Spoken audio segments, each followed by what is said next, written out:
जय श्री राम दोस्तों। आज हम लोग इस वीडियो में गणेश चतुर्थी व्रत कथा को श्रवण करेंगे। कथा श्रवण करने के पहले हम लोग जाने कि गणेश चतुर्थी व्रत का महत्व क्या है। माघ महीने के कृष्ण पक्ष को चतुर्थी तिथि को माघ संकट चतुर्थी या तिलकुट चतुर्थी के नाम से भी जाना जाता है। इस चतुर्थी पर भगवान श्री गणेश की आराधना और व्रत का अनुष्ठान करने से संतान की प्राप्ति और संतान से जुड़ी हुई सभी समस्याओं का नाश हो जाता है और भगवान श्री गणेश की असीम कृपा प्राप्त होती है। तो आइए हम इस तिलकुट चतुर्थी व्रत का कथा का पाठन और श्रवण करते हैं। जय श्री राम। चलिए दोस्तों, हम लोग माघ मास की चतुर्थी व्रत कथा को प्रारंभ करते हैं। एक समय की बात है, एक नगर में जेठानी और देवरानी रहा करते थे। जेठानी अमीर थी और देवरानी गरीब। देवरानी भगवान गणेश की अनन्य भक्त थी। देवरानी का पति जंगल से लकड़ियां काटकर नगर में बेचकर अपना घर गुजारा चला रहे थे और अक्सर बीमार भी रहता था। वहीं देवरानी जेठानी के घर काम करने जाया करती थी। वो उसके घर झाड़ू पोछा इत्यादि काम किया करती थी और बदले में जेठानी उसे बचा हुआ खाना और पुराने कपड़े दे दिया करती थी। बस इस तरह देवरानी का घर चल रहा था। इसी बीच माघ महीने की तिलकुट्टा चौथ का समय आ गया। देवरानी ने व्रत किया। बाजार से 5 आने का गुड़ तिल ला के उसका तिलकुट्टा बनाया और छींके में रख दिया। भगवान श्री गणेश की तिल चौथ की कथा कहानी सुनी और सोचा कि अब चांद निकले पर सबसे पहले तिलकुट्टा और उसके बाद ही कोई आहार करूंगी। कथा का श्रवण कर वो जेठानी के घर चली गई। वहाँ खाना बनाकर जेठानी के बच्चों को कहने लगी, बच्चों चलो आओ और खाना खा लो। बच्चे बोले, नहीं, आज माँ ने सुबह से कुछ नहीं खाया। जब तक वो नहीं खाएगी हम भी नहीं खाएंगे। बच्चे जिद कर रहे थे। फिर उसने जेठ जी से कहा तो उन्होंने भी कह दिया, मैं अकेला कैसे खाऊं? अब तो सब साथ में ही खाएंगे जब चाँद निकलेगा। और तब जेठानी भी वहां आ गई और कहने लगी, आज तो किसी ने भी खाना नहीं खाया, तो मैं तुम्हें खाना कैसे दे दूं? एक काम कर, तू कल सुबह आके बचा हुआ खाना लेके जाना। वहां देवरानी के घर सभी आस लगाए बैठे थे कि आज तो त्योहार है, आज तो कुछ अच्छे पकवान खाने को मिलेंगे। देवरानी का पति और उसके बच्चे बड़ी आतुरता से देवरानी के आने का इंतजार करने लगे। अब देवरानी आई और उसने सारी बात बताई। तब बच्चे बहुत निराश हुए और कहते हुए रोने लगे कि आज तो पकवान तो दूर, हमें रोटी तक खाने को नहीं मिला।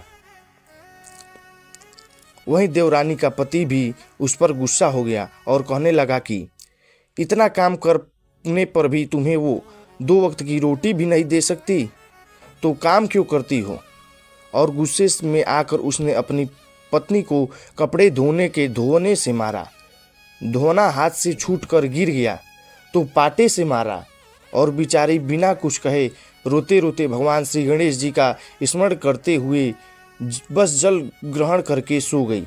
उस रात भगवान गणेश उसके सपने में आए और बोले, धोने मारी पाटे मारी, अब सो रही है या जाग रही है?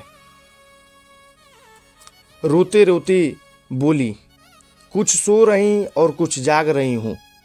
फिर गणेश जी ने कहा, मुझे भूख लगी है और कुछ खाने को दे। देवरानी बोली, मैं क्या दूं? मेरे घर में तो अन्न का एक दाना भी नहीं है। जेठानी मुझे रोज बचा हुआ खाना दे देती थी, लेकिन आज तो वो भी नसीब नहीं हुआ। मेरे घर में सब भूखे सोए हैं। बस उस छीके में तिलकुट्टा पड़ा हुआ है, वही है, जाओ और खा लो। तिलकुट्टा खाने के बाद श्री गणेश जी बोलते हैं, धोने मारी पाटे मारी, अब मुझे निमटाई लगी है, कहाँ निमटे? वाह, बोली, ये रहा मेरा घर, आपकी जहाँ इच्छा हो वहाँ निपट लो। तब गणेश जी छोटे बच्चे की आवाज़ में बोले, अब कहाँ पूछूं? नींद में मग्न देवरानी को अब गुस्सा आने लगा था कि कब से ये मुझे तंग किए जा रहा है और उसने कहा, यहाँ मेरे सिर पर पूछ लो, और कहाँ पूछोगे।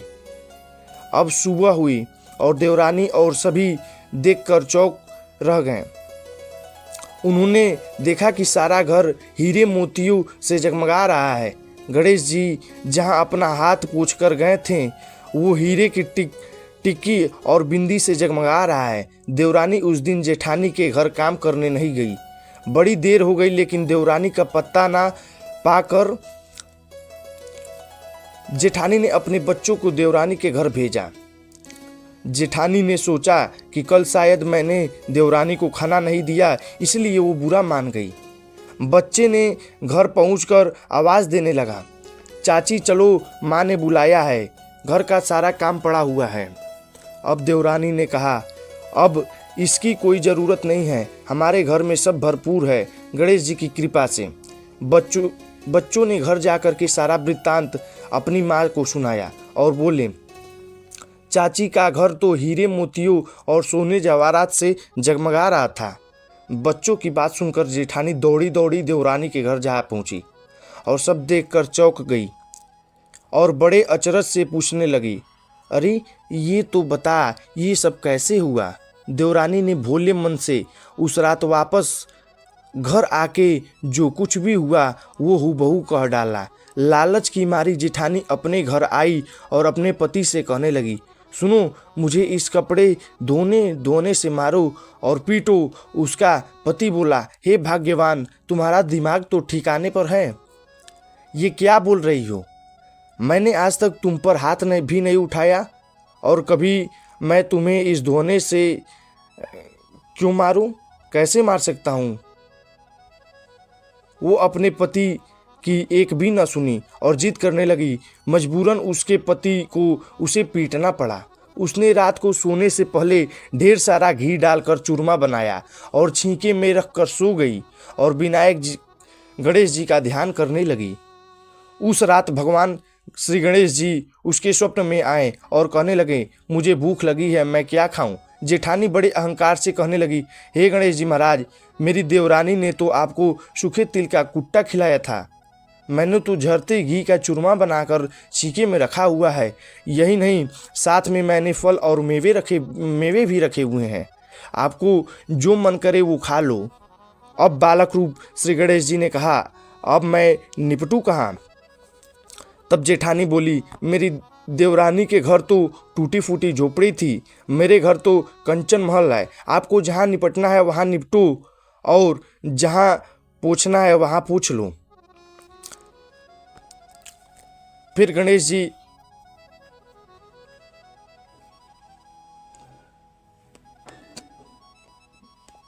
खाने के बाद अब बोलते हैं, अब पूछूं कहाँ। तब जेठानी बोली, मेरे ललाट पर एक बड़ी सी बिंदी लगाकर पूछ लो।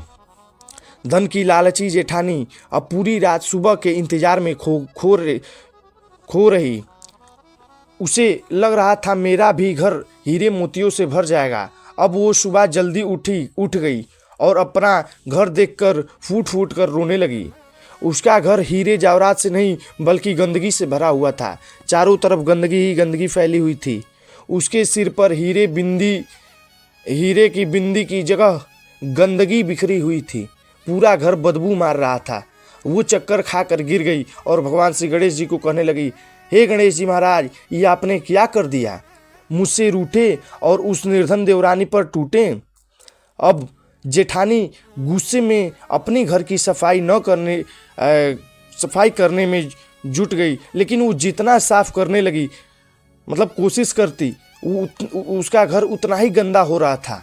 जब जेठानी के पति ने यह सब देखा तो वो भी गुस्से से भर गया और बोला, लालची औरत, तेरे पास इतना सब कुछ था फिर भी तेरा मन नहीं भरा। और वो गुस्से में आकर वहाँ से चले गए। अब जेठानी ने निराश होकर चौथ गणेश जी से ही मदद की विनती करने लगी। गणेश जी वहाँ प्रकट हुए और कहने लगे, अपनी गरीब देवरानी से तुझे जो जलन थी ये उसी का फल है। अब जब तू अपने धन में से आधा उसे सौंप देगी तब जाके ये सब साफ होगा। अब लालची जेठानी ने अपना आधा धन देवरानी से बांटा, लेकिन उसके चूल्हे के नीचे कीमती मोहरू की एक हांडी गांडी हुई थी। उसने सोचा इसके बारे में किसी को कुछ पता नहीं, इसे मैं यहीं रहने देती हूँ। और उसने वो हांडी नहीं बांटी। अब वो फिर गणेश जी से कहने लगी, हे गणेश जी महाराज, अब ये सब अपना बिखराव समेटो। अब गणेश जी बोले, हे लालची औरत, अपने चूल्हे के नीचे हांडी गांडी भी रखी हुई है, ताक में रखी हुई है, 2 सुई के भी 2 हिस्से कर दो, तब जाके यह माया में समेटूंगा। अब जेठानी ने हार मानकर चूल्हे के नीचे रखी हुई हांडी और ताक में रखी हुई सुई के आधी आधी बांटी। इस प्रकार गणेश जी ने बाल स्वरूप में आके जेठानी को सबक सिखाया। हे गणेश जी महाराज, जैसे आपने देवरानी पर कृपा की, वैसे ही इस कथा को कहने वाले और सुनने वाले तथा हुंकार भरने वाले सभी पर अपनी कृपा बनाए रखना, किंतु उस लालची जेठानी की तरह किसी और को सजा मत देना।